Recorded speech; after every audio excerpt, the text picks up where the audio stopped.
Hello there, you're watching and listening to our Scoutcast on www.fantasyfootballscout.co.uk, and my name is Mark. And my name's Jonty. My name's Andy. And my name's Az. Good evening, gentlemen. We are doing this Scoutcast just so it's basically an exercise in order to pronounce Milivojevic. So we're going to do an hour of just that each, go through that. We'll do a few other things as well. We're going to talk about Aguero as well, of course, and various things. But the reason why we're doing it now, we don't normally do one in the FA Cup weekend, but last week's Scoutcast was about an hour and 45 minutes.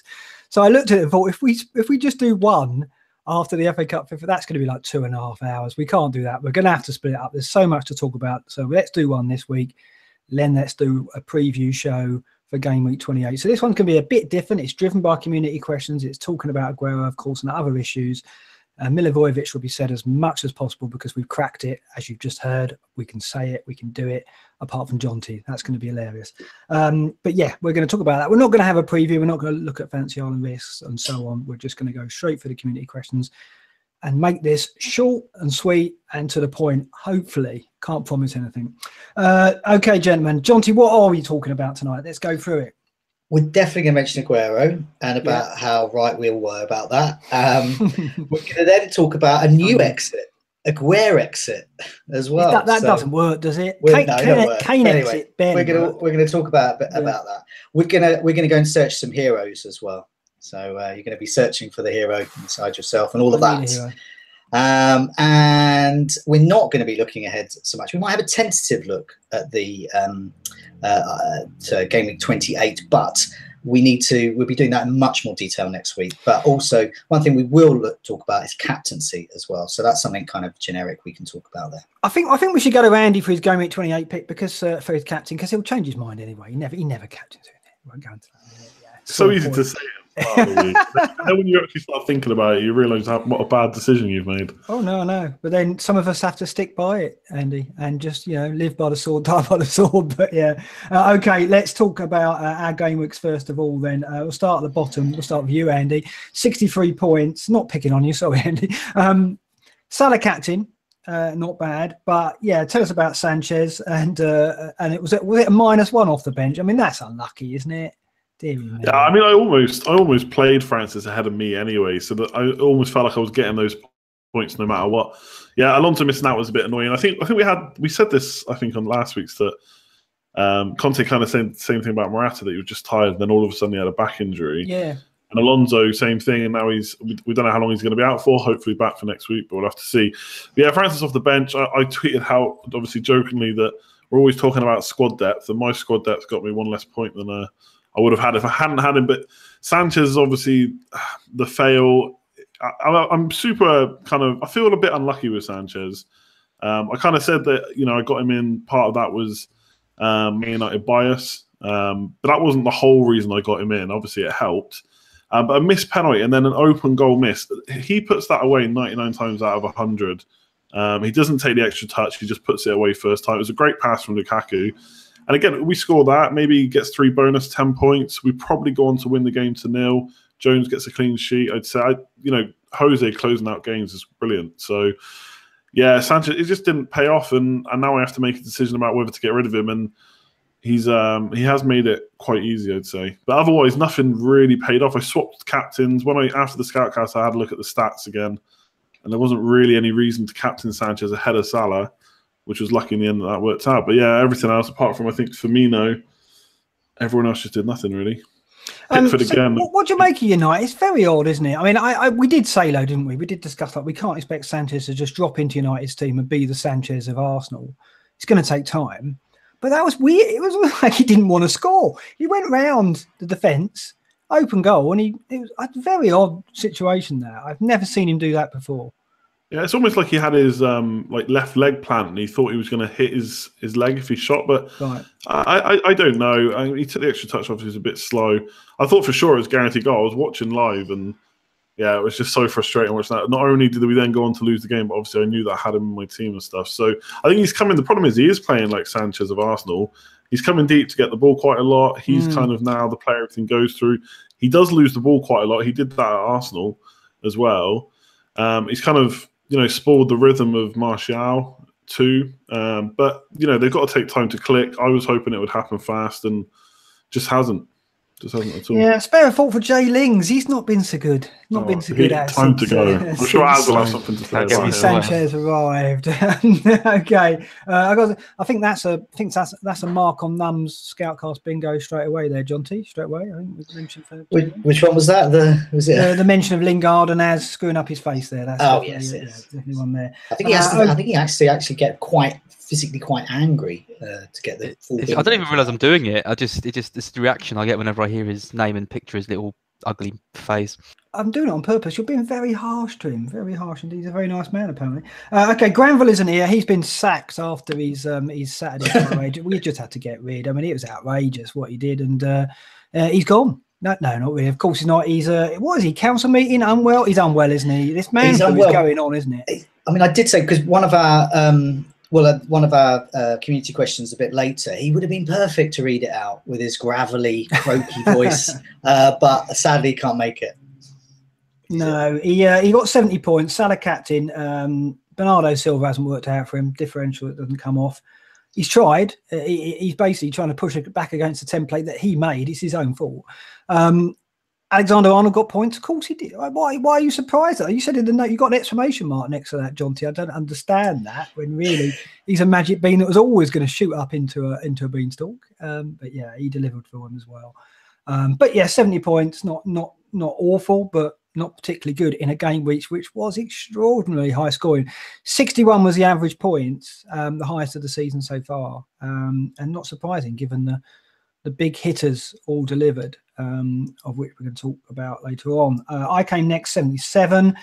I went Kane captain. I mean, I would have done better had I gone Salah, of course. Second game week running, I took a risk on the captaincy. Went Hazard at Watford, got away with that a little bit, although Salah outscored him. And then went Kane this week, when I could have gone Salah or Hazard and done better off. Them's the breaks. I mean, I watched the game, and I must admit, in the first half, I thought I'm not going to get anything out of this, because Arsenal parked the bus. I was really surprised. My theory was, I had a few theories about that game. I thought, well, there's a lot of attacking players. I can't see Arsenal turning up with Ozil, Mkhitaryan and Aubameyang and defending. And Czech looks low on confidence. And if he plays, I think I've got a good chance in making a blunder. And what happened? Arsenal turned up, parked the bus, and Czech had a blinder. 7 saves more than any other keeper. Just didn't work out. He got a fantastic goal, but he missed a couple of big chances, so he didn't get bonus because of that. Only the third time in, I think, 13 matches where he had scored and not got bonus. So lots of things went wrong with that, but it's just one of those things. Taking a risk on Harry Kane. On Saturday morning, there were people saying, "Oh, you're delusional, thinking that Salah isn't a better captain." And yeah, I think, wasn't talking to me, but other people who were captain Kane. And I think, yeah, no doubt that Salah was the most consistent player and probably the better captain pick. But when it's a risk going for Harry Kane, my word, what have we come to? Because obviously we know what Harry Kane is capable of, we know what Aguero is capable of, and I don't think either of those over Salah were bad risks to take, but it didn't come off for me. Next to Az, who another chance to mention Jay Lings here, Salah captain, but Hazard Monday night. What amazing that was. What a performance by him.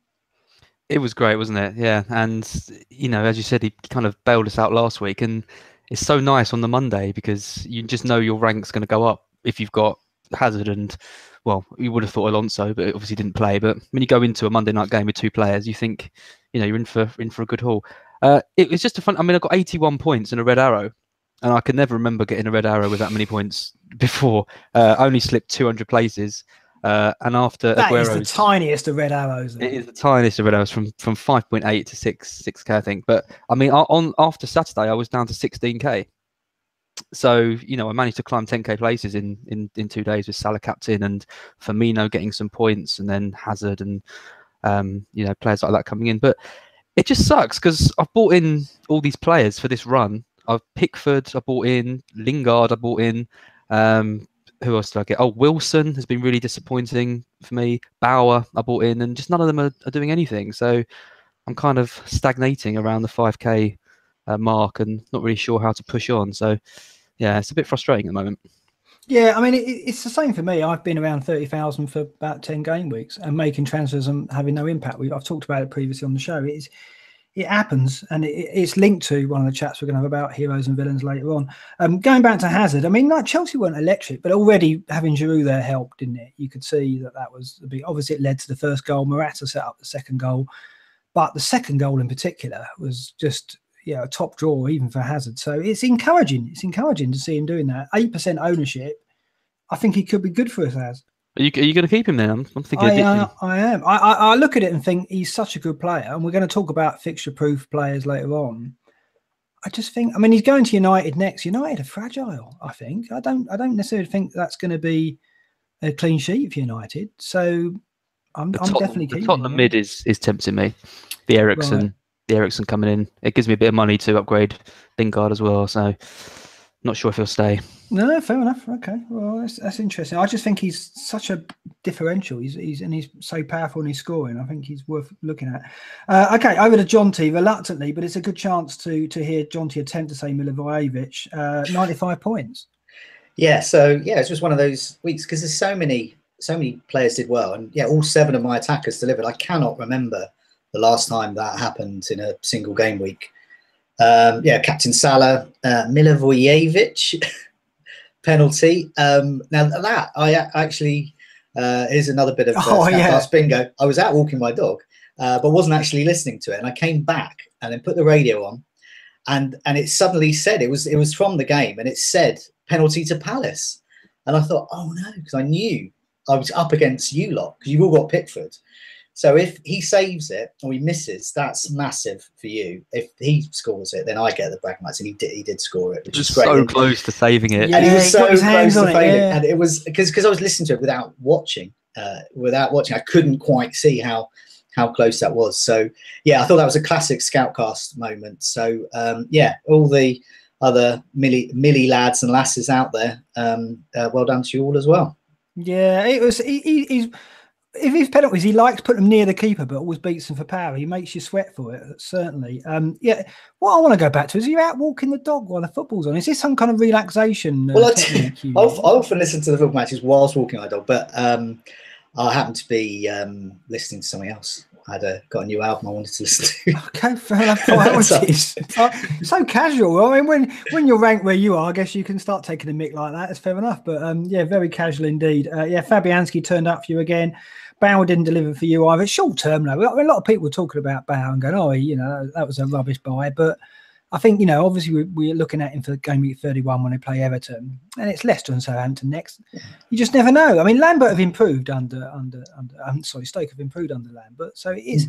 You shouldn't write him off, should we? No, he's had 4 games, I think it's 4. He's had 2 clean sheets, 5 games, 2 clean sheets, 4.5, playing for a terrible side like Stoke, but he's posting some good assist stats. We're looking at those in detail. That's one of the reasons we got Norton in our scout picks as well, because he was putting in the crosses and chances, and lo and behold. So I think and we couldn't afford Mawson. And we couldn't afford Mawson, which has been a lot there. Getting Bauer, Bauer's going to get an assist at some point. And the thing is, he's 4.5. He's going to be on my bench most of the time. I've got him in with a game week 31, make up his numbers there. And it's someone playing as well, because I was going into that with Duffy and nothing else on my bench really. Schindler was a doubt, so he might not have played. I had Kenny, who's you just don't want him to play. Did he come in for Kenny? He came in for Kenny. Yeah. So I'm 1 point up on that deal already. So whoop-de-doo. That's fair enough. Okay, let's look at the community, because this is enormous, isn't it? There were some massive scores about. There were obviously 100 points. No, that was commonplace. And the lowest that I saw in the Mods and Cons League was about just over 55-60. So big scores about, because all the major players delivered. So let's go through some of those now, Jonty. Well, I've got a couple here. So the highest I found was Toothless. He captained Aguero, all 7 attackers returned, but he also had Nias in that as well, so that was pretty good. He had Norton as his first sub coming in for the non-playing Alonso, so that's 11 points just coming in. That's better than Simon Francis, Andy, isn't it? Really, it is. It's definitely, isn't it? And that's about squad depth there. So he's got that squad depth. Twist the knife. We've all got squad depth. We just don't all get 11 points. Well, he's got 134 points, and he's got a game week rank of 153. I've never got near that. And he's moved from 175,000 which is nowhere really, to 40,000, which is now he can start thinking about top 10,000 finish, winning mini leagues, those types of things. And another mention to Vatroslav, he captained Alonso.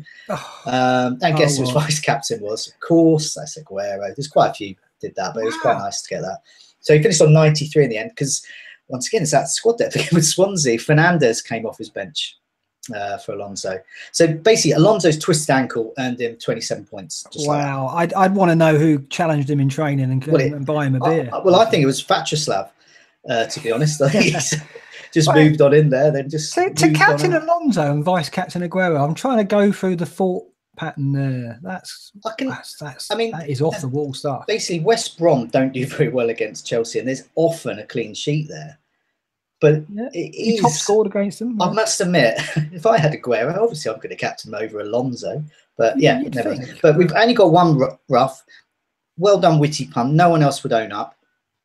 Captain Kane, like yourself. He had no white knights though. No knights in shining armour like Hazard or Aguero. And this shows how going for differentials backfires. So he had Sanchez in, Wilson, Walcott, and they were new in Delafeu. So basically, all those punts. Those bandwagons, he's gone for the lot, and he'd gone for the worst ones. Got 49 points. He fell 300,000 places, and he's now well outside the top 1 million. I mean, he's got to look at it positively because I mean, if the FA Cup ties fall nicely, Bournemouth will play in 31 as well. So he will have Walcott, Wilson, and Delafeu ready for 31. So he'll have transfers now he can use while we're looking at those players. He can do other things. So he might get some of this back. I'm just trying to help him because, I was feeling really down before the Hazard haul. So going on Sunday, I had 55 points, not much more than this. And, I was thinking, well, what if I get 4 points out of Hazard and Alonso? So I was really down. And so I was trying to think about ways in which I could bring myself out of that. And I carried my transfer over. So I was trying to look at that as a positive. And I think that's what Witty Pun's got to do here. He's got to look at the fact that yes, those players didn't deliver, but he has got them in early, and Wilson could still deliver. He's home to Newcastle this time, so he could come good. Walcott, I think he's still a good player to get. So I think he'll be all right. I was just say he's got Sanchez as well. He's got a huge wedge of cash waiting to be spread around his team. So for example, if you move Sanchez out for say Eriksen. He's got a good fixture, or perhaps if there's a Liverpool, for some reason he hasn't got Salah, for example, or something like that. You've got money, and then you've got money to burn elsewhere. And he's, he is, as you said, game week 31. He's laughing. He doesn't have to use a free hit chip or anything. What he's got to do is make the most of the transfers he's got left now, because we're all looking at players like Wilson and Delafeu and Walcott, or will be if Bournemouth get their FA Cup tie or get their 31 drop in. So he's got a little bit of an advantage there to get some ground back. Anyway, let's talk about community questions because it's a big one to start with. It's go on, it's FBL Virgin and the Kane exit question. Go on. It's Kane exit. Now, when we put our community questions up this morning, I was expecting loads of this. And no one did it apart from FBL Virgin. So reluctantly, I've had to use his question because it's the only one. So he says, it's easy to select Aguero when you have a blank slate, like with a scout pick selection or watch list. But did the ScoutCast team get it completely wrong and Aguero? And he specifically says with their own personal teams. Yeah, very good. That's good. Mark, you've got some thoughts on this. That's key to indicate, because when we do talk about players all players mostly on here, we are talking from our own team's perspective a lot of the time. I think that's the only way really, because in the articles we obviously take a step back and we look at recommending players differently and try not to inject any bias based on whether we've got that player or not. But when we're on here, we aren't as calculators that. We don't script it, we don't rehearse it. We're talking from inside. We're talking about what we feel based on what we've got in our own teams. So that's very important to stress. And we didn't go with Aguero before game week 24, before his hat-trick. And we came in for a bit of flack on that. But we had our reasons. One of them being the question we addressed was, would you go Aguero over Firmino? And at the time, Firmino, was on a great run of form. And also, in all our cases, I think it meant points hits, an extra transfer later down the line. And for those reasons, we all said no. We didn't say Aguero was rubbish. We just said, from our perspectives, it wasn't going to work. Now, going into this period, the second Kane exit was kind of after his hat-trick against Newcastle. But obviously, if I go back to look at the 4 games, if I include the first hat-trick and the one he's just got, which is incredible, then of course I'd have loved to have gone Kane out and then have Aguero instead for 4 matches. No doubt about it. I would have loved to have done that. But game week 24, which was the hat-trick against Newcastle, Kane had just got 2 goals against Everton and he was playing Southampton, which was a good fixture. He got a hat-trick against Southampton earlier in the season, not too much earlier either. And all the talk for the weekend was you got a Captain Salah because Southampton away is an easy fixture. Well, that applied to Kane 4 weeks ago as well. So I obviously looked at it and thought, I'm not going to sell Kane. And I admit a lot of that is, some of it is bias as well.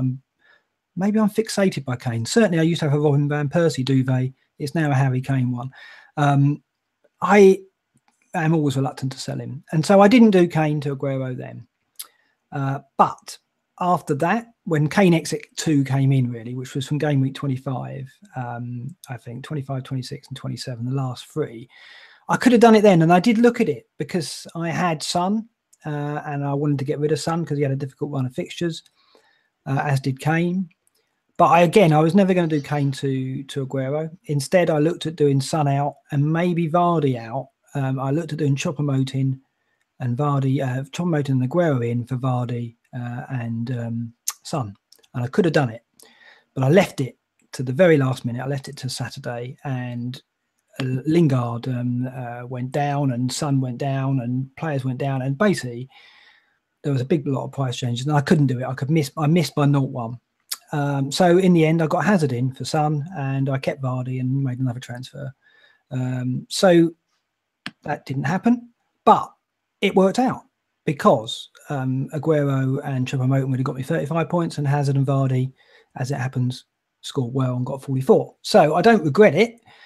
What I do regret, of course, is going back to game week 24 and not getting Kane out for Aguero then. But I had my reasons then, and there's no way looking back I would have changed my mind because I was confident Kane was going to do well at Southampton. He got a goal and he's got 3 goals in 4. And also what I'd say is Kane missed a penalty at Liverpool. Kane missed chances against Arsenal. It could have been very different. He still got 3 goals in those 4 games, but of course he didn't outscore Aguero. But it could have been closer with a bit more fortune on Kane's side. That's about it. That's where I stand. So, of course, I regret it, but I only regret not getting him in for 24. But the reasons were just, I'm comfortable with it because my logic was there and I'm happy that I made that decision. And for 25 onwards, I was better off not doing it. The other thing I would say is that at the time, 24, 25, we looked at our squads, or I did, and I had Arnautovic injured, I had Otamendi, I had Kenny, players that I knew, or eventually I've got to get out, Lingard, players I knew were sell-by dates were getting close. And so knowing that, I couldn't risk taking a hit and making extra transfers. And also booking in a transfer now, I'd have to go Aguero out for Kane now, I think. And that would have been a transfer that now I can use for something else. So lots and lots of reasons, but I don't regret it. But obviously it could have worked out better had I committed in game week 24. So that's me. I'm happy with it. I don't regret it, but I acknowledge the mistake was there. But for game week 24 onwards, not from 25 for me. There you go. Who's next? Who wants to take it next? Andy? It's a fairly similar story. I mean, back in game week 24, I would have had to, if I wanted to take out Firmino, it would have been an 8-point hit. And then I look at him over the last 4 games. He's got 6 points per game, which is an okay return for that money. Like you wouldn't sniff at that. So, you know, to answer the question, did I get it wrong? And yes, of course, which I guess is why this question's been posed, because that's what they want to hear. If I look back at why I made the decision, I don't feel so down about it. Like I said, Firmino 6 points per game. When I look at my captain scores over the last 4 weeks, of course, I'd rather have 17 and 21 either side. But I got 8, 8, 5, and 13. So I've not missed the captain haul over those games. The 5 was obviously Sanchez's missed penalty. Kane to Aguero should have happened. But like you said, he missed the penalty against Liverpool. That's a 9-point swing. Obviously, would have got the goal 3 bonus and the 2 points back for missing the penalty in the first place. And how often does Kane miss a penalty? You'd put money on him every time to score. So, and also like, how often is Aguero going to play a goalkeeper that plays passes to him as well? Like, that was a bit of a freak. The hair goal as well. I don't know. I mean, you don't begrudge Aguero goals. Obviously, he's a great player. And when I said he was a nostalgia pick, I meant nostalgia as in he gets you points, and that's why you want to bring him in. But yeah, it was a great finish from the goal. But Schmeichel passed the ball to him, for Christ's sake. Like, I don't know. I just felt a bit frustrated by how he got some of his goals. But I was never going to take Kane out. Like you said, he could have scored against Man United, could have scored more against Arsenal, the missed penalty against Liverpool. I could have done it for free. I could have taken him out and put him back in for free, but I couldn't have made other transfers around that. And like you, I would definitely want him back for this run now. So when I look back at why I made the decisions, I don't feel like I got anything too far wrong. I still got good captain scores. Firmino was 6 points per game and 2.7-ish million to spend elsewhere. And obviously, it's hard to put a value on what I did with that money. Obviously, I cocked up because I got Sanchez, but that could have been De Bruyne, it could have been Hazard if I'd made that right call. So I haven't just messed up with Aguero, I've messed up with the other transfer I made. So it's felt worse, but I'm not feeling too bad. But of course, yes, I got it wrong. Simple as that. I think the other thing I forgot to say as well is that even if I had Aguero, I'd have had to have captained him. And I've got to be honest, I wouldn't have captained him last game week. I would have captained Kane still. So if I'd had them both, I'd have captained Kane. I put a tweet out earlier because I was really interested to know how many people had him for the 4 weeks and how many captained him the whole time. Because, like in the last 3 games, the Kane exit, my captain's only missed out by like 3 or 4 points versus what he got over those 3 games. And a lot of people didn't captain him for that Leicester game as well. So obviously, 21 points is still a great score. But not everyone captained him for that. And they've captained it elsewhere. If it was Salah, fair enough, you haven't missed out on too many. But it could have easily been someone else. So yeah, it's annoying, but maybe live and learn. I don't know if I will though. Yeah, I mean, I think it's all about making sure you're not beating yourself up. And I'm in a position where I know I wouldn't have captained him this week, so I wouldn't have got the bigger score that some people got. And I think it's amazing if some people got him in for 24 and captained Salah when he got the 2 points at Burnley, and then captain Aguero last week. If they did that, if they got that right, then that is amazing. I mean, I don't know how many people did do that. I've looked around, it's not obvious. But obviously, a lot of the issue was with Aguero is that they captained him when he got the 2 points in Burnley and missed out on the Salah captaincy. A lot of people went for that. If they got that completely right, but I look at myself and think, would I have got that right if I'd have had Aguero? No, I wouldn't have done. I don't think I would have done. I certainly, if I had Kane and Aguero, which is what I was looking at getting, which I thought was the only way if I was going to get Aguero was to get Kane and Aguero, I still would have captained Kane against Arsenal because he was in my scout selection.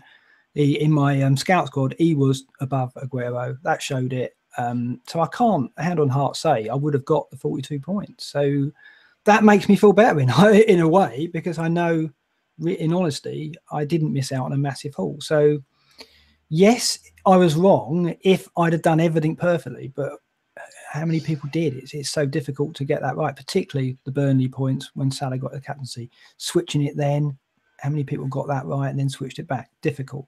How are you feeling about it? So I'm pretty gutted. I'm going to say. Do you think you would have played it that way, Lo? Would you have captained him? I would have captained him every week, yeah. And if you remember back in game week 25, I said Kane's probably going to get 2 goals. Aguero will probably get 5 or could get 5. And so I called it, and I was really tempted to do it. And like you said, I just had a couple of injuries. I had Calvert-Lewin, I had Deporter, I had Kenny, I had Pope, who was looking like he was going to leave the team. I just had too many fires to put out that weren't making that move, so I left it. But I should have looked at it in like a kind of I think you've got to look at it in like an isolated move.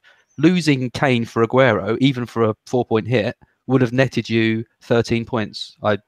For me, I would have got 30 more points if I'd made the moves, captaining Aguero every week, which isn't a huge amount, but it's still 13 points. And I like points. So I'm annoyed with myself, mainly because I didn't listen to my own prediction, and also because I would have had more points if I hadn't. But I think the thing is that people are making out like it's kind of like a season-ending kind of decision, not doing it. And it isn't that. If the captains we had did well. So Aguero only got a 6 against West Brom when Salah got... was that the week he got 8 or... You're speaking for yourself here, not for me, by the way. But no. Well, yeah, I mean, the other captain options that most people went for, Salah and people, did quite well. So the captaincy argument doesn't really tally up. If all the other captains had blanked, then I'd say, yeah, it'd be a huge, you know, you're looking at 30, 40 points and suddenly it's an absolute disaster. But if you're looking at your team and actually if you done that move and it only lost you, you know, between 10 and 20 points, then I think you can take it on the chin and move on. The other thing for me is that it wouldn't have ended this week, because there's no way after 4 goals for Aguero, I'd be getting rid of him back to Kane, you know, ahead of this Arsenal game. So really, I think Kane's got another week before I would consider making them switch back if I had done it. So if Kane gets a hat-trick against Palace and Aguero blanks against Arsenal, then suddenly the balance is restored again. Yeah, I think the key thing I've learned is that it feels good when you listen to yourself and you make predictions and you act on it. And I just wish I'd done that just for a few more points and for the satisfaction of being on here and saying it was the right call. Yeah, I mean, I think it's when you see a player get a massive score like that and you miss it, it is so disappointing, because you know that all season or for many game weeks you just wait for that one chance to have that big rank hike. And then when a player does that, you think, oh, if only I'd have been on that. But it's very easy to look at it as one player swapping for another and going, of course, that's what I should have done. But around it in this game, as we all know, there were so many other variables to look at. And that's what we've got to remember. And certainly that is what we look at when we look at these situations weeks ago. And we had all these other variables to think about, like Calvert-Lewin, like Nick Pope, like you said, like Otamendi, like Lingard, players that we knew 1, 2, 3 weeks down the line, we have to get rid of these players. So there's just so many other things to consider and so many other fires that we have in our team. Now, in a perfect scenario, we'd have all had brilliant teams and look at them going, well, I don't know what other change I'm going to make here. So Kane to Aguero makes sense, but that wasn't the case. So it was difficult. It was tough. This game is difficult to play, of course. So, yeah, if everything was perfect in the perfect world, then obviously we would have regretted it. But I think myself and by the sounds of it, Andy, we don't regret it because we know there was other things at play. Let's go to you, John T. I mean, you're an example of a manager who's got through it, regardless of owning Aguero. You've had some fantastic games. Sergio, who players in the squad, no regrets. Don't even know who he is. Just didn't make a dent. No, he obviously you miss out. So in a realistic sense, there's no way I would have got him in game week 24. Absolutely no way. I would have ditched Kane ahead of going to Southampton after what he did to them before. Just wouldn't have happened. Give me a time machine, captain hindsight, all of that. Just still wouldn't do it. Game week 25 would be the time to do it, and that's when I could have done it perhaps, and it would just be the simple swap, Kane to Aguero, and then move Kane back in again. So if I'd have done that and not captained him and carried on captain Salah as I did, I'd have 17 points more. So yeah, I mean, that would be great. I would have liked to have had 17 points more, but it's not season defining. It's not earth shattering. I don't look back on it and think, oh no, 17 points. And also, I never really said I was going to get Aguero. I never for a moment said to myself, I'm going to get Aguero, because as you mentioned before, Mark, all of our teams, we're talking about our own teams, and my team had all sorts of issues. I had all these Everton players that suddenly weren't playing, like Kenny, Calvert-Lewin.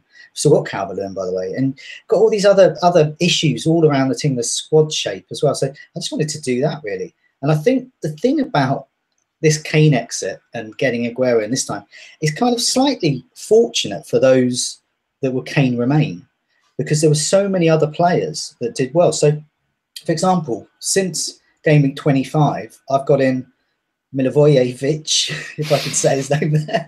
Don't know, I think I did that all right. So I've got him in, 18 points I've had from him. I got Kevin De Bruyne. Now, the thing about getting Kevin De Bruyne in is all of those City goals that were going in, every assist was him, well, the first 3.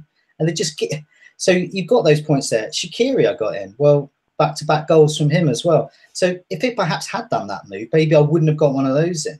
But I just use that as an example as well. Of course, Salah as well delivered. So who's my captain all that time? Delivered every week. So slightly unfortunate. So it's not, I don't think Kane exit 2 will go down as this legendary successful move, because so many other players did well. And I'm not alone there. There's so many others who've been up on site as well on the live chat now. I got so and so, got such and such a score, because they didn't actually need Aguero, because there were so many others. It's not like some of those fateful times. And before that classic game week 8, where he annihilated Newcastle before, and it was basically just City and Southampton that did well that week, and no one else. So if you stocked up on them, you were great, and if you didn't, you flopped. This week, I've even seen people with scores in the late 80s, early 90s, no Salah as well, because there's so much choice at the moment. It's been a golden era in FPL the last 2 or 3 weeks. And for those who've got Aguero in, great, but you haven't got that advantage, that great advantage you could have done, because there's been so much choice. Yeah, if you didn't have any of those players, like say you captain Sanchez, for example, but you've got Aguero, then that takes like a potentially awful week into something that's relatively okay. So I guess that's the difference. You and Mark are a great example of that. You were both looking at your score. Mark in particular, he was like, was distraught. I was distraught. I mean, I can't believe. And then what happens? On he rides on his charger like a white knight, saving him. Eden Hazard weighs in with 16 points, and that's not his only points over that period as well. He's got you loads of points over that period. So, yeah, that's why I jokingly say Sergio Who, because I think all of us and lots of other people, there's so many players doing well. Yeah, it's so. I mean, I think, as I said before, there is a perfect solution that you could have done. You could, like I say, you could have got Aguero in for Kane for 24, got his hat trick. You could have captained Salah when Aguero got his 2 at Burnley, and then you could have captained Aguero against Leicester. And if you did that, brilliant. And I think we're all looking at it going, oh, if only I'd have done that.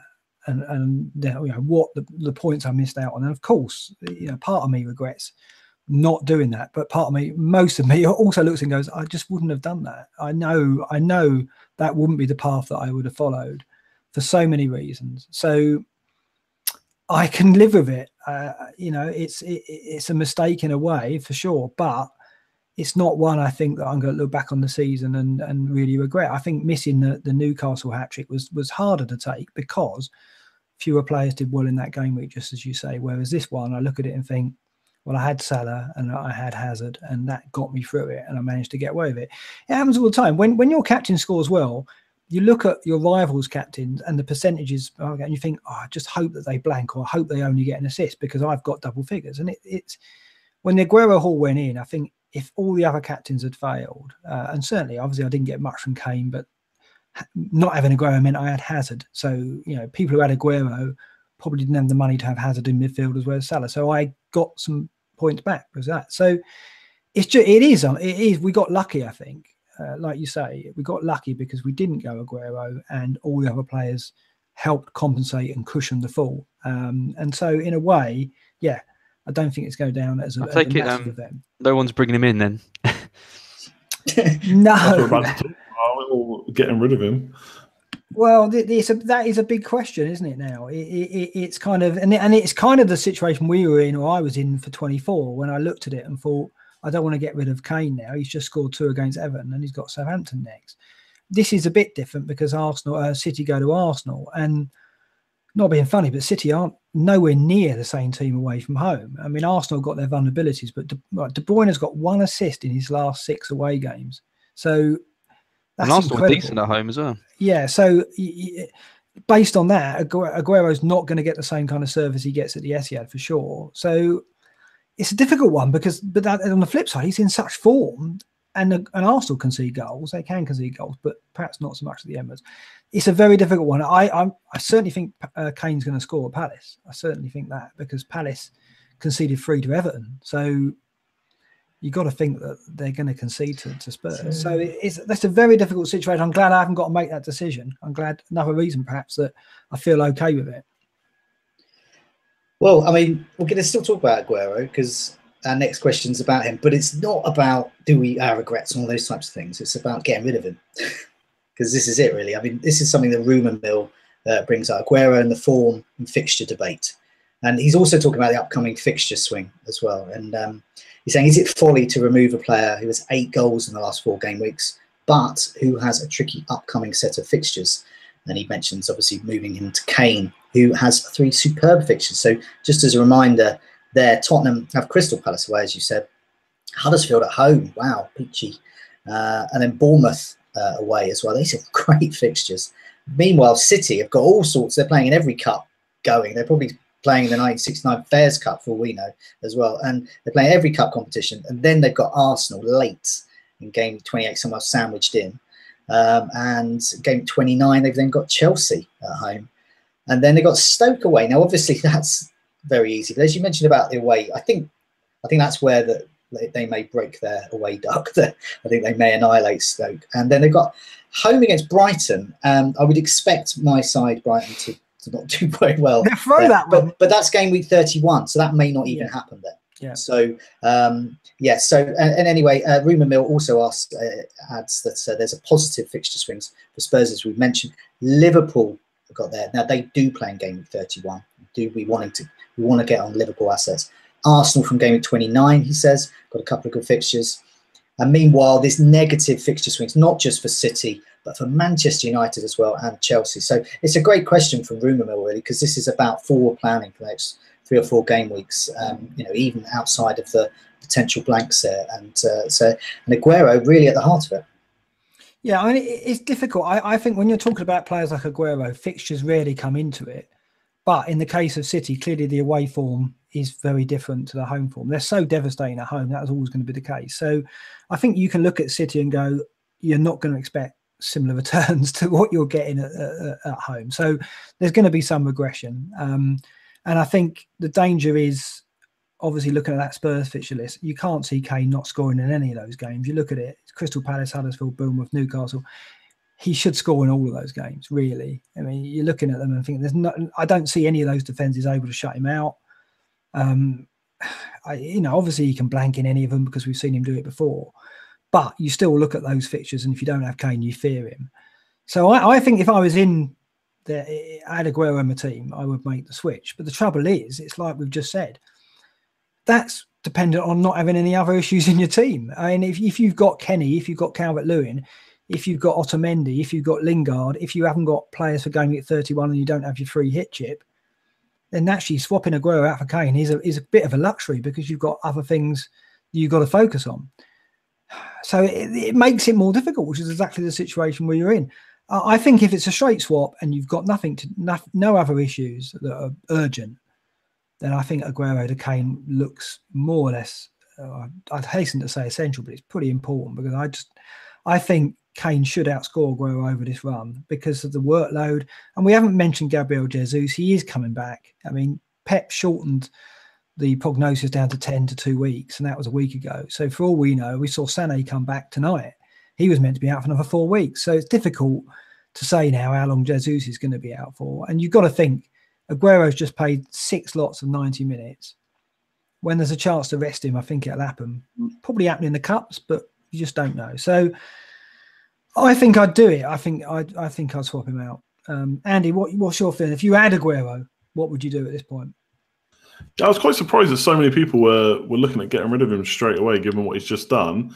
Then again, if they made the smart move to do Kane to Aguero to get his points, why not just up and take it while you're ahead? And yeah, straight swap makes it easy. But even if you have to take a hit, if you've had Aguero for the last 3 or 4 weeks and you've captained him for that, the last game week, you've made a lot of points. So why not spend a couple of them to get Kane back? Like for me, one of the reasons I kept Kane is so I didn't have to shift him out and back in because of these fixtures coming up. So I wouldn't want to go without him. I suppose it depends who you've got in your team. If you can keep Aguero and have Kane, then maybe that's a different story. But personally, I've still hold on myself to Firmino because of his good run of fixtures and the blank. So those that are holding all three are probably the winners right now. They can probably just keep him for Arsenal away and see how he does. Chelsea at home have conceded quite a few goals.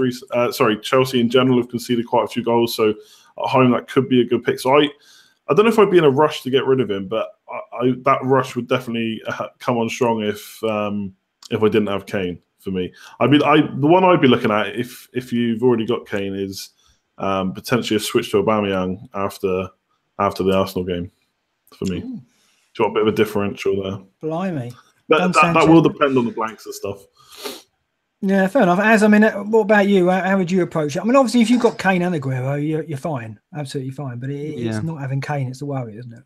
Yeah, and I think I would adopt the same strategy as what I said a few weeks ago. I think you have to look at that move in isolation. Do you think Kane's going to outscore Aguero by more than 4 points over the next 3 games, I would say probably he will. So I think the move makes sense. That said, I wouldn't want to lose Aguero after having scored 4 goals, against Leicester. So it is difficult, to use the Fantasy Scout phrase.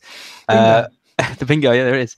I think if you don't have Kane, I think you need Kane for this run. I think him and Salah, they're just the 2 players that you need going into 31 for the fixtures they've got. For the captaincy options, multiple reasons. So if it's the only way that you can get Kane back without taking a -8 or a -12, then I think even taking a -4 is a no-brainer just to do it. If you can do it another way, so if you've got 2 transfers, you can swap your team around. Not lose Firmino, because obviously he's got the game in 31. But if you've got someone like Wilson, or if you've got someone like Vardy or someone like that, I think you could make a case for moving some funds from your midfield or defence. Alonso, is being sold by a lot of people now. He's someone that could potentially be lost. So yeah, I think you need to get Kane, and it just depends on your team how you go about getting him. Yeah, I mean, obviously we're talking about transfers now, but you wait until after the FA Cup 5th round, of course, because we don't know. I mean, if Spurs end up not playing, if Spurs end up with game week 31 fixture, which is unlikely, they're not going to lose to Rochdale, wouldn't have thought, then suddenly, it makes it easy, doesn't it? You've got to have Kane then, because he's got the 31 fixture against Newcastle. Okay, Jonty, what are you feeling about it? I mean, we've got to put ourselves in the shoes of people who have got Aguero now, presuming they don't have Kane. It's very different if they've got both, but if you have Aguero and you don't have Kane, is it simple? Well, in terms of form, Kane's good, Aguero's good. So that's you've got a problem there. But the thing is if you made that move, if you went for Kane exit, you're a fixtures person. And you made that move because you looked at the fixtures. And the fixtures have swung the exact opposite way. So if you made that move before, you're going to move it again. I mean, it makes sense. So I'm putting myself in their shoes. I've looked at those fixtures. I thought, hang on a minute. I want a bit of Aguero for those fixtures. Kane, I don't think he's going to get much. Surely you've got to be thinking the same rationale as well. That's what I think. And you've just got to be doing that rationale. Having said that, once again, you've got to look at the rest of your team as well. And you've also got to look a little bit at the fixtures as well. I think Chelsea at home is actually quite a good fixture, especially after seeing what Bournemouth and Watford did to Chelsea's backline. And City, well, let's face it, they're just better than them. So that could be quite a high-scoring fixture for Aguero there. Arsenal away, I think that's a really tough to call as well, because it comes in the middle of quite a congested period of fixtures. There could be a lot of rotation there as well. I'm not suggesting Aguero, but there could be some rotation there. And then you're looking at game week 30. So let's assume game week 31 they're not going to play. It's just for sake of argument. But game week 30, as I said, they're away to Stoke as well. Are they actually that bad, those fixtures? Now, look at Tottenham. Now, I might have my judgment slightly clouded because I captained Harry Kane last year when Tottenham dropped by Crystal Palace. And he had one of those games where he drops deep and he does nothing, and it's so frustrating. It was, in fact, Eriksen that did it there. So one option, I think, for those that perhaps want to keep Aguero and don't necessarily want Kane, have a look at your midfield and think, well, actually, are you going to be captaining Kane for those matches? Will you be captaining Aguero? How about get Eriksen in? Because I think Eriksen's going to be the man most likely to kind of come second to Kane in terms of FPL points. And just a final point on captaincy as well. I've got Kane already. I'm not going to captain him until game week 30, I don't think. I really don't fancy that Crystal Palace game in comparison to Salah at home to West Ham. And what about Huddersfield at home? That sounds great. But do I actually fancy it more than Newcastle dropping by Liverpool against Salah? You see? Well, so I'm actually thinking Salah has done nothing to persuade me to take the armband off him. No, and I'm looking at those fixtures, and I don't really necessarily think Harry Kane is essential. I think perhaps Spurs coverage is, and I think Eriksen could be the man there. No, it's good. So some things to think about. Yeah, no, it's a very good point. It's a tough one. I mean, I'm glad I haven't got my. As I said, one of the reasons why perhaps I feel okay about the whole Aguero thing is now I haven't got to think about that, and I can just look at. I've got 2 free transfers. I can just get ready for 31. I think about this free hit situation. Look at the FA Cup. I haven't got to worry about Aguero to Kane to Aguero, so that's quite good. But it is a tough situation in terms of heavy hitters. I mean, going back to the question that Rumor puts in, I think when you're talking about quality players, like we talked about Hazard earlier. And we look at Hazard's fixtures, and he's got City and United, dreadful fixtures on paper, but he got 4 goals in those fixtures or against those teams last season. In the 4 games against City and United, he only failed to score in one of them. And that was the one at Old Trafford where Herrera man-marked him, if you remember. And they won 2-0. I don't think Mourinho will do that. Herrera's injured at the moment. And so I look at it and think, Hazard got 2 at City in a 3-1 win. He scored against them at home, and he scored at home to United. So he's a player that is fixture-proof. He's shown it. And you've got to think, look at De Bruyne and think, away from home, we know there's a factor, but at home, like you say, at home to Chelsea, that could be high scoring, because I think Chelsea will probably score there if Hazard plays up. So I think that will draw the sting out of City. I think it's difficult when you're dealing with big name players to actually rule them out against anybody. And when you're talking about De Bruyne's class, Aguero's class, Kane's class, Hazard's class, this is a level where they are fixture proof. I think obviously you're looking at players like Eriksen and Ali, less so perhaps, but the players that are settling like Aubameyang, they're going to take time, and fixtures will be an issue because they need opportunities and so on. But I think at the top bracket, the players I've talked about there, we can keep them. We can keep them because I think in any game they're so good they can produce a bit of magic. I don't know how you feel about that one with Sanchez, Andy. I mean, he is a class player, and so the difficulty is when you get these players in, like the situation I'm in now with Hazard, I daren't get rid because he's in good form and he can do it against anyone. And you must feel that about Sanchez, because even though United haven't clicked yet, you know what you've got in Sanchez. You've got a world-class player. Yeah, it's a lot harder to think about, though, when he just blanked against Huddersfield and Newcastle, and United in general I just don't think are looking very good this year. And when you look back at United's results, like I said earlier, the kind of bigger wins, they tended to come right at the end of the game when Pogba was allowed to go forward. And Pogba's not been allowed to go forward for a while now. So apart from that one game against Everton, I think it was. So yeah, I mean, I'm looking at getting rid of Sanchez and not holding him for the fixtures because there are better players I could go for right now, and I kind of want that money. I see what you're saying about Hazard. I do think it doesn't get much worse than Man United away, Man City away, I don't think. And yeah, I wouldn't be in a rush to get rid of him. I'm sure that you've probably got other things to worry about. But in a perfect world, like Johnny said, where you're just looking at 2 players that are very good and one's got the better fixtures, then yeah, you'll go Kane instead of Aguero. And yes, you could say Aguero is fixture proof, but for me, I'd always go for those fixtures. So Sanchez, I'd like to think that he'll do away against Chelsea, and maybe he will finally get his goal from open play there in the league for us. Obviously, it's only be the 3rd game, but I think at this stage of the season, with blanks to prepare for and not many weeks to go, I can't wait for him to get into that form, really. And yes, he's shown sparks, but I think I can do better things with that money. So yeah, I'm probably looking at getting rid. If I had Hazard, it's a bit more difficult after what he's done in the last couple of games. No, that's fair enough. Okay, let's talk about heroes and villains then. This is a question that I brought up to John T. Because I was lying there Saturday night after facing this miserable game week and thinking, what's gone wrong here? Why did I go Kane captain over Salah? And why did I go Hazard captain over Salah the week before?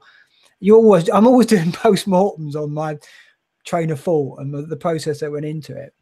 And I think it harks back to something that Andy said a few weeks ago about going for that high, and I think there was something in that, and it made me. And I was thinking about an article I want to do at the end of the season, my heroes and villains of the season, me personally, and I couldn't list any heroes. The only heroes I could think of was Christensen in 1 week, who got me a clean sheet at Huddersfield because he went off early.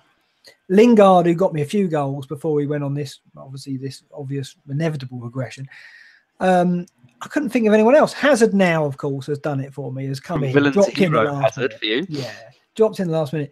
But I've had a fair share of villains, and I think one of the reasons why I've taken risks with captaincy is because I haven't had these guys pop up, and it can lift you so much. There only have to be little things like the Fabianski penalty save, for example. You had it's only a 1 week thing, but it gives you that little boost of points that you're not expecting. It's like a Huddersfield going to Man United and getting a point. Now, that's only 1 point, but it's actually probably worth 10 to them because it lifts them for the matches that follow. And this is what these little heroes do, I think, for me, is that they give me lifts every now and then, and it stops me from doing things and taking risks elsewhere. And I think one of the reasons why I've done that with a captaincy, if people ask, why did you go Kane over Salah? I'm trying to force it. I'm trying to force these moments. When you had your bad season, Jonty, last year, you said, didn't you, that you were going to end the season just looking for these moments? And I think that's really what I'm talking about with this. Yeah, I think it is. Yeah, when it's not going well, you start looking for other things, and it is that joy of getting this hero in, who's strong, he's getting those double-digit returns fast, registering goals and assists, and he's obviously fresh for the fight there and climbing up the rankings. You've got to get the lyrics in, haven't you? But I mean, there's been a few examples here just from the community. Blame it on Traore suggests Eriksen. I think that's a good one there because of fixtures and form, underlying stats definitely. Witty pun, our friend from earlier, Aubameyang and Mkhitaryan. So he's looking at fixtures again, and he's looking at that. I think that particular home match against Watford, there's going to be some real heroes there. And Fred 51's noticed that Niasse is suddenly #1 striker at Everton again. Now, there was something that Sam Allardyce was saying this week that caught my eye. He was saying that Tosun from Turkey was just not up to speed. He's got to get him up to speed. He might bring him on for the few matches, but he's not going to be playing him, starting him until he feels that Everton are safe. And whilst they're in the top half of the table, they're not actually too far from the bottom half. They're basically 2 losses away from being very dangerously close there if some of those bottom teams win. So Niasse could be one there as well. I mean, my suggestion to you earlier, and also on that hot topic, was I think you're going back to those lyrics again, you're looking for someone who's basically going to get you very big, strong returns very quickly. And I think an attacking defender is the one you need. Yeah. This is it. I'm looking at maybe going Van Dijk and Maguire, something like that. But it's like I went Daniels, and it's like, oh, could he be a hero? No, it hasn't happened. And you know what I mean? It's like when you've got your transfers are precious, but and so you can't take risks with them. So as a result of that, I've tried to use the captaincy to do it, and that's why I think is behind it. And it's an interesting view because I've got to look at it now and think I've got to learn from this, and when I have another season where I'm struggling to find these little heroes, I've got to remember not to take too many risks with the captaincy, because I think I've done it too often.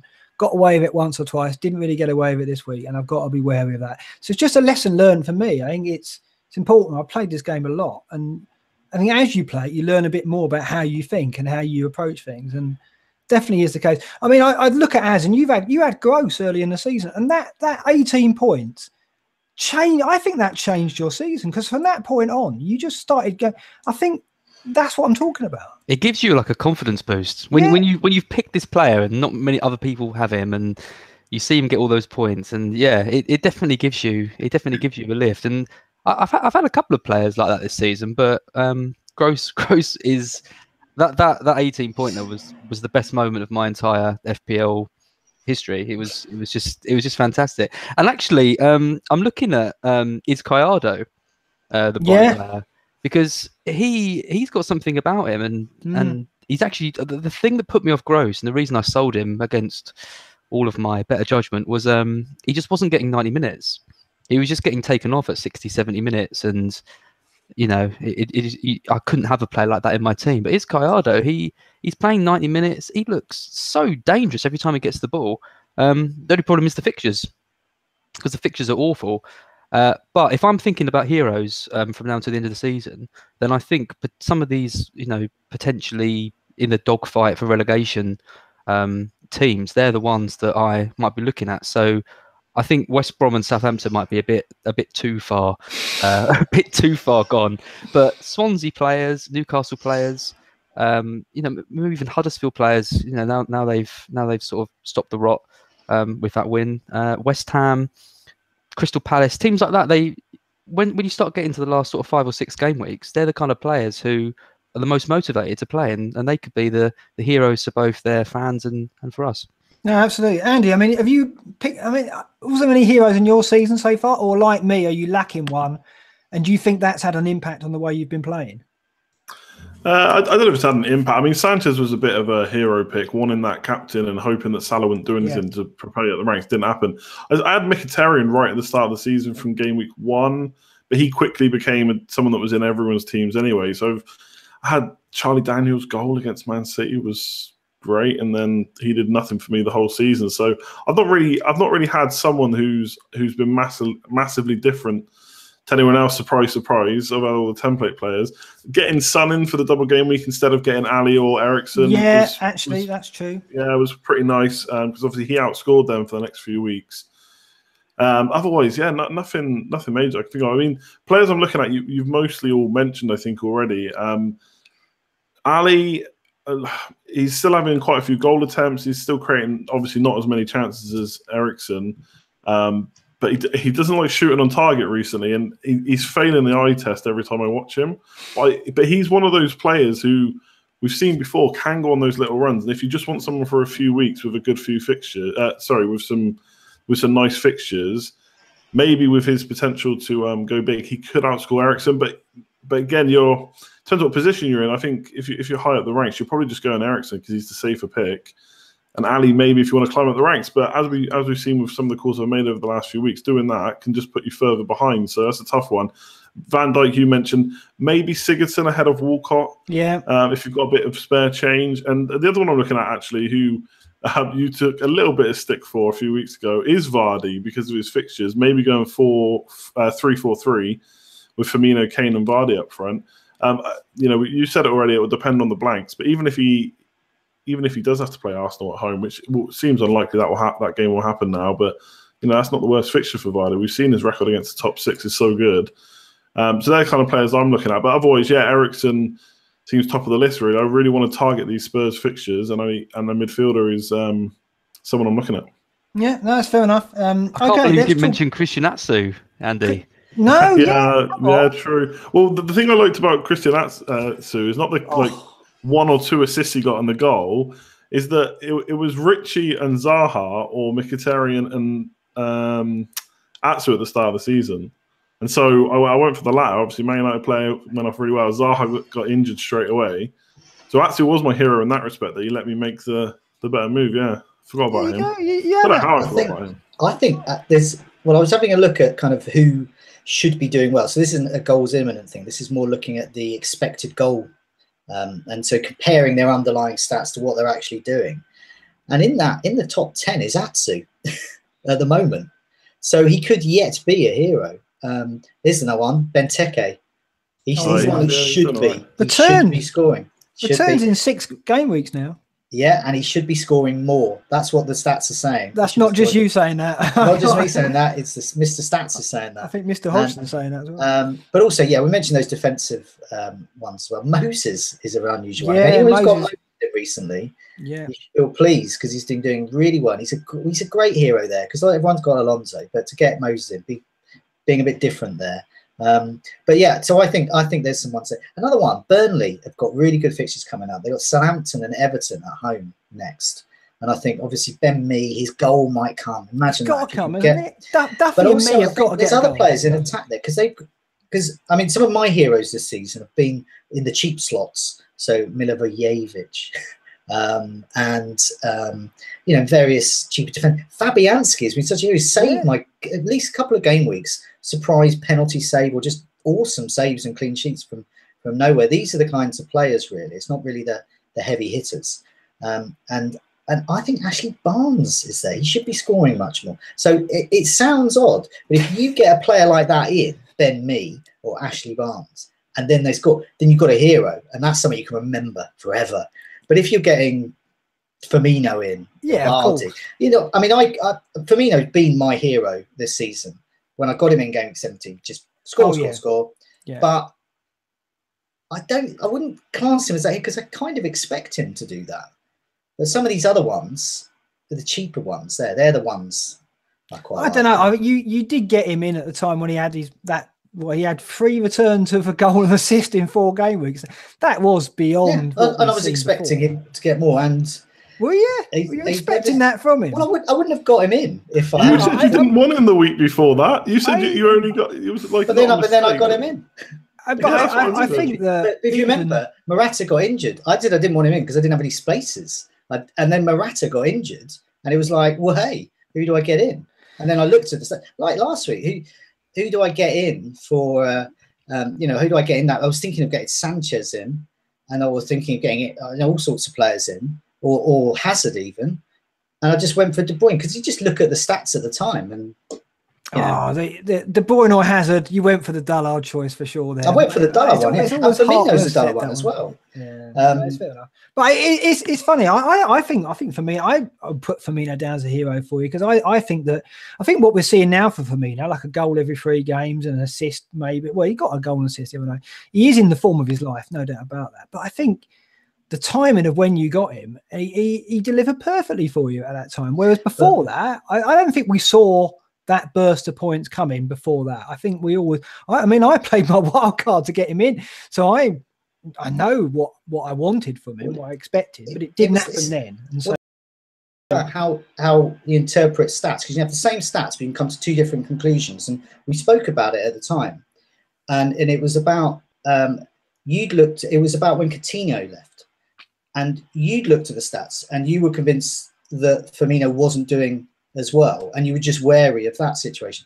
I looked at the stats and thought he's actually doing, in a lot of the metrics, he was actually doing a bit better. He seemed to be a bit more involved, and that's what we're seeing. Him and Salah are linking up far better without Coutinho, and we saw it excellently at the weekend.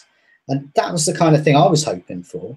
But and he's delivering. Obviously, Salah's the main draw. For me, it's just like kind of added extra really to Salah. I mean, I guess that's part of the thing why I don't quite see him as a hero, because each time he scores or assists, it's Salah getting more and more points from it, really. And yeah, I mean, Salah's got to be everyone's hero. Yeah, no, of course, but we can't count him. No, but I'm talking about the spell with Firmino when Coutinho was still at the club. Like there was a spell where we got a goal and assist 3 times in 4 game weeks, and it was just that was an amazing spell of form, and it coincided exactly when Morata just went missing through injury, and then he missed a couple of chances. He had 3 chances at Arsenal.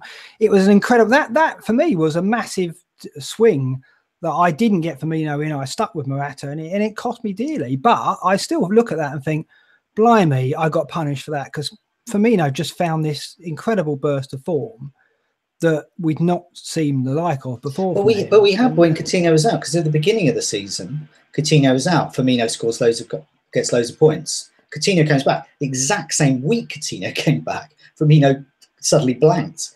No, but come on, he got the 2 of the goals were set up by Firmino. I'm talking about in the Bournemouth game, for example. Coutinho scored 2 goals in that game. Yeah. They all helped each other out. Together. But it was that early season looking at that and going, wow, actually he's actually doing well without Coutinho. So let's hope he can carry on doing that. And that was when I played the wild card. Yeah. But also, yeah. I remember that week with Morata, because you'd already done the dangers of the early transfer. You'd already made your move. So that possibly. Yeah, and the reason was that I thought, it's no chance him playing in that League Cup game. No chance. And what happens? He comes on, scores, gets booked for the goal, misses the next game. It was just a catalogue of just errors, and it was all because he came on in that cup game the last 15 minutes and got booked. Otherwise, he would have played the next game week, and it was just a disaster. And that is, for me, I look at the Aguero situation that's just happened, and no way do I look at that and go, that was a big thing that cost me, because in my heart of hearts, I know I wouldn't have nailed it perfectly. I look at that Morata Firmino thing, and I really regret that, because I know I was so close, and it was just a little thing convinced me to stay with Morata.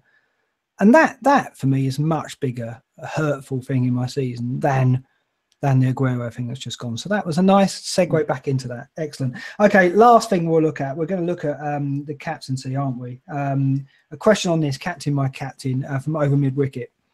Yes, over mid-wicket asks, captain Salah will grant good returns week in, week out. But do we dare hope for more by switching the armband to the likes of Aguero, Harry Kane, Hazard, for their strong fixtures? Well, particularly Harry Kane he's talking about there. Salah seems to have a 15-point ceiling. Well, I'm sorry, that would be me. But anyway, he's getting greedy. So whereas the others can get between 18 and 21. I mean, this doesn't happen every week. I don't know why he thinks. But so he's FPL greed at his finest, he says. And Gunner 2727 asks, do we suffer from captainitis, as in refusing to pick a captain who has let us down previously, no matter how long ago? And he mentions there, I think Mark mentioned him and Salah. I haven't captained him since he missed the penalty game 14 or something. And he's always refused to even consider Aguero this week because he gave him the captaincy against Burnley. So that was a more recent deciding factor. So we're talking about the psychology, really, of being a fantasy manager here and what influences our captaincy decisions. Okay, let's go to Andy first on this. I mean, when you think about the captaincy, what factors, what criteria do you use rather to decide it, and how are you feeling about Salah going forward? Is it booked in now? Pretty much, yeah. I mean, Kane's got Huddersfield soon, so that will definitely be a draw. But I don't know how many more times I can just look at against Salah, and it's one of the reasons I swapped the captaincy last week. And again, it's obviously much easier when it's Sanchez, who's not done much all season. But I looked at it and just thought there's absolutely no reason not to captain Salah this week. He's scoring all season. He's more than 8 points a game over the entire season. Not many players do that. If he carries that on, he's going to beat Suarez's best ever score. Although I think Suarez missed like 6 games, but still, not many players do that. And when you start thinking about it, if you try and find a good reason not to captain Salah, there is basically none. Virtually every week, there is no good reason not to captain him. If he scores big, you don't captain him. That's a red arrow. A captain doesn't mean you're not going to get a green if he does do well. I find the question a bit weird because if you think he's going to get 15 points every week, why are you sniffing at that? That's brilliant. 15 points every week. 18 to 21 does not happen that often. I just think if you've got an equal player like Kane with a good fixture as well, or Aguero, obviously, in his form he's in right now, then fair enough, you can look at it. And the reason we do it is because we want to be the hero that gets that right. The reason so many people didn't captain Salah this season is because they didn't want to captain him in the week that he blanked. And then for the last 25 game weeks, he's barely done that. So we always want to find the massive haul. Whereas really, I said it early in the season, I think, and then just didn't do it myself. We should be looking at the high floor as well. We said it a few weeks ago that, Salah rarely blanks. He may not get the 17, 18, 19 points, but he rarely blanks. And that's actually underrated. We don't ever rate the fact that nailing a captain every week actually works out really well over the course of the season. So, like I say, you try and think of it. If you can give me 2 good reasons not to captain Salah right now, I'd be impressed, I think. Well, I think my thought process for Kane at the weekend was I thought, well, Kane's going to score. I did think they would both score. So I thought that, well, okay, Salah will score at Southampton probably. Kane, I thought, had a higher chance of scoring. Bookmakers thought the same as well. So I thought he'll get at least one. And I looked at it and thought, Czechs looks really suspect. And if Spurs get the early goal, I think they can knock them over 2 or 3-0. And I think Kane could get more than one. And I look at Salah and think, I think he'll get one, but maybe Liverpool might check out at 1 or 2-0 and I might get a higher score with Kane. So this is why I always look at it. Obviously, I never write off Salah. But when you're dealing with Kane, it's difficult. Salah versus Hazard, it's obviously the risk is huge. Salah versus Kane, I think it is difficult because I think there are fixtures. I mean, I look at this week and think, I think Kane's going to score at Palace. I really do. I just think I look at Palace at Everton and thought they conceded 3 to Everton, who aren't playing well, and they still lot in 3 goals. They had a lot of injuries, Palace. They're not scoring goals, so they're struggling up front. That puts more pressure on them. I think Spurs are going to win 2 or 3-0 there, and Kane will probably get 1, probably maybe more. Salah should score against West Ham. So it's a gamble, but I don't think it's as easy as people make out. I think it's about playing the game, of course. You're right, Andy. You're always trying to get a bigger score, aren't you? And Salah's ownership is a factor in that in 2 ways. One, you don't want to fall behind by not captaining him. But 2, if you do captain him, you've got to have differentials elsewhere if you want to make up ground. Obviously, if you're in Johnny's position, top 1,000, lovely. You just want to consolidate and creep up. That's perfect. That's what I did last year. I gradually reeled it in. But if you're where I am and trying to get out of this 30,000 mark I've been in for weeks, you're looking for something. And maybe I don't want to force it. Maybe that's what I've been doing. Az, what's your views on it? I mean, is it Salah all the way, or do you think there's a little bit of gameplay here to do? I think now it is Salah or Kane all the way. And I mean, the captaincy has always been my Achilles heel. It has been this season as well. Andy, I know, has struggled as well, nailing down the captaincy. I'm a bit more liberal with who I give it to. I I literally look at the game and think who's going to score the most points, and I go for it. And sometimes it works well. So I remember captaining Morata for a game he had where he got 2 goals, and everyone went for Salah, and Morata outscored him. But then I've captained Lingard and Richarlison in games when they've blanked. And to me, we've always liked Kane because he's always been that reliable captaincy pick. And this season he's been less reliable because he's been blanking some of the easier fixtures and scoring hat-tricks in games which we wouldn't necessarily think he'd get them in. But Salah has just been so incredibly consistent throughout. And to me, that is exactly what I should be looking for in a captain's pick. And he's now got that extra incentive of going for the golden boot.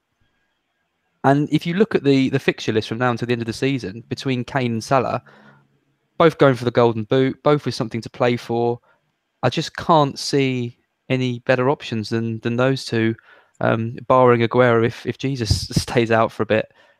So yeah, I think I'm going to be playing pretty boring from now to the end of the season and captaining one of those two to the end. So, but are you just going to stick it on Salah, because that's the real question, in that he is so consistent? And so is it too difficult to look beyond him now, or are you also thinking like me and going, now and again you're going to knock it and put it on Kane just because you think that could be the differential for you? Yeah, I think me having narrowed it down to 2 players is still a hell of a lot better than me narrowing it down to any of my 11 that could potentially be captain. So it's nice to have 2 players. That is progress for you. Yeah. That is progress, yeah. And I think when to me, those 2 players are, I know one's got a high floor, high ceiling. We talk about all that. I mean, to me, those 2 players could score massively in any week. And so the key determinant of who I go for will be the fixture. So if I think Kane's got a better fixture, I'll go for him. If I think Salah's got a better fixture, I'll go for him. So it's going to be those 2, and it's going to be completely dependent. The interesting game week is going to, like Jonty said earlier, is next week, I think, when Kane's got Huddersfield and Liverpool's got Newcastle. Because who'd you pick out of those 2? That is such a tough decision.